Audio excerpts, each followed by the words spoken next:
So this is a follow-up to the Battle Royale circle video where I'm just going to add some functionality and some polish to the system we developed in the last video. So first of all, there's the circle. A sticking point was the collision on the circle, which if we open up here, go to our viewports, we can see it.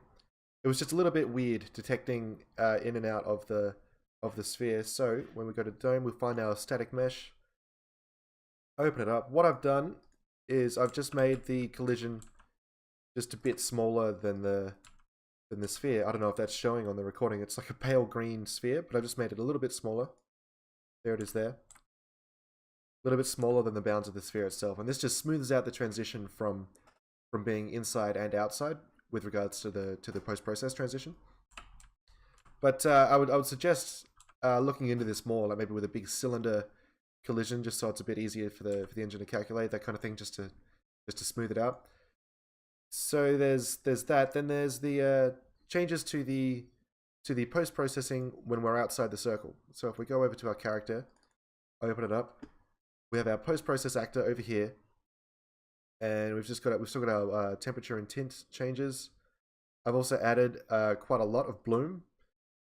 And thirdly is this post-process material here, which is just a variation of my heat haze tutorial, which you can find in a link in the description below. I've just added a couple of different controls here. They made an instance out of it, and the result is this. So at the moment the circle's outside. It's also doing random stage-based shrinking onto a random location. We'll have a look at that in a moment. So here's the dome coming in. See the texture transition in the wall, and outside we have a lot of bloom and this heat haze effect, which I thought was quite cool. Then there's our transition in and out of the circle, which is a lot more smooth now. Makes a lot more sense. And yeah, so it's coming down on a random location. So we'll have a look at that next. We go over here to our event graph for the circle. You'll notice that we have a bunch of new variables and a bit of extra code here. This is our overlap event, which is all set. We don't have to worry about that. I've taken this delay out of here and moved it in front of this generate overlap events with our stage break. This is just the delay between each stage. And then I have 3 stages in these mysterious black nodes, which if we double click, we get to a little bit of code. And what that was is just a collapsed graph. So if I take, say, this much, I'll copy it, put it back in the event graph, just as a quick demo. If we right click it and go to collapse nodes, it collapses down into this little black node, which when we double click opens it up into our functionality, where we have 2 functions and a timeline with a variable, our shrink rate, which controls the play rate of our shrink timeline, and controls how quickly the dome shrinks in. So we open up the timeline, we see it's just 0 to 1 over 2 seconds. Where are we? So it's nope. Then we break after the circle's finished shrinking, and then we go out to the next one. So these 2 functions, first of all, we set the circle, we set a bunch of these variables. This is the actor's location, sets the old location. Then we have the actor location plus these 2 random numbers. These are the bounds, the maximum extents of the biggest circle, so that we know that it's always going to be finding a place within its own bounds. It's never going to jump outside of where it previously was. And we add that to the actor's location to get our new location with our random numbers applied to it. And then we get the dome and the world scale to set our scale variable. So then back in our code, we go through this timeline, set our play rate of the timeline here. So when we have a timeline, we can just right click.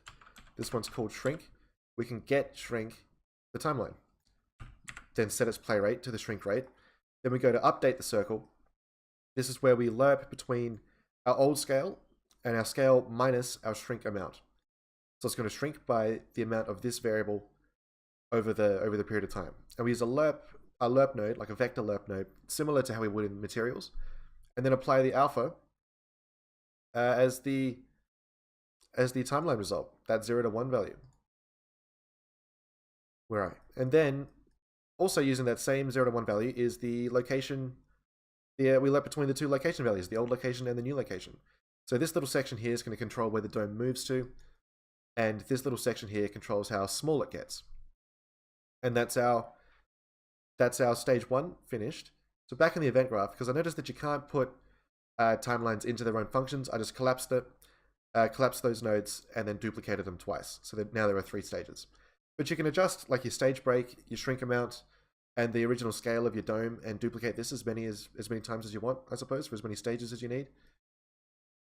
I might find a way to make this more efficient later. That's why I'm not tutorializing it. It's not as fun, I know, as making it from scratch. But this is just the solution that I have, and we can see the results.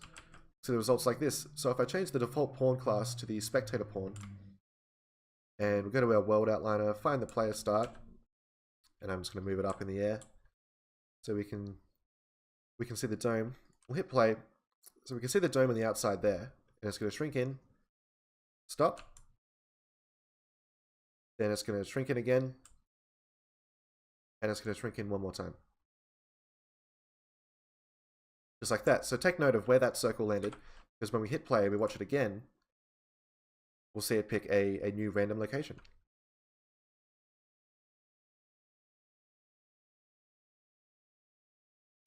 And the final shrink stage. So it's close, but it is different. And it doesn't matter how many times we do this. If we hit play again,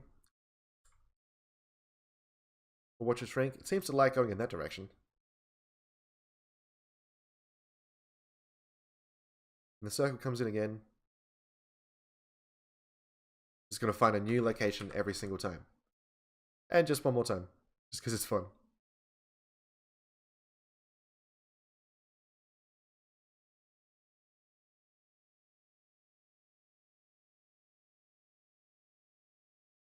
Nice. Nice. So this is my solution to the random staggered shrinking of the circle, plus a bit of extra polish made to the transition between in and out. Oh, there's one more thing that we can do. So I'll just set my player back. Third person character.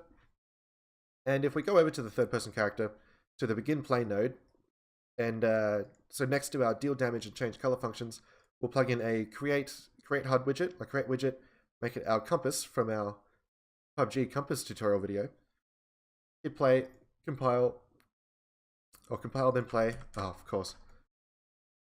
Better get our player start and put it back on the ground.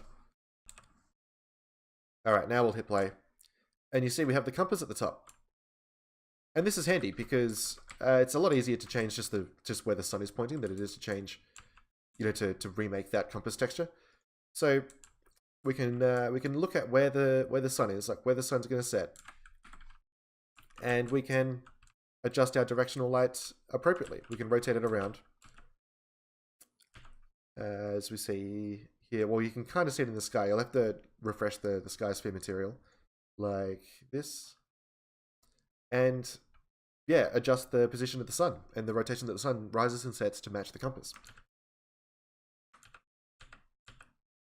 So I'll just refresh that. And there we have it. So we've got a the PUBG compass in a map with the PUBG circle. Sun's lining up in the right direction. We have the staggered shrinking of the circle. So I think this should answer your question, or at least provide my solution to the shrinking question, how to make it shrink in stages and to a random point. Plus, we have some cooler looking aesthetics with the transition. So that about wraps it up for this video, guys.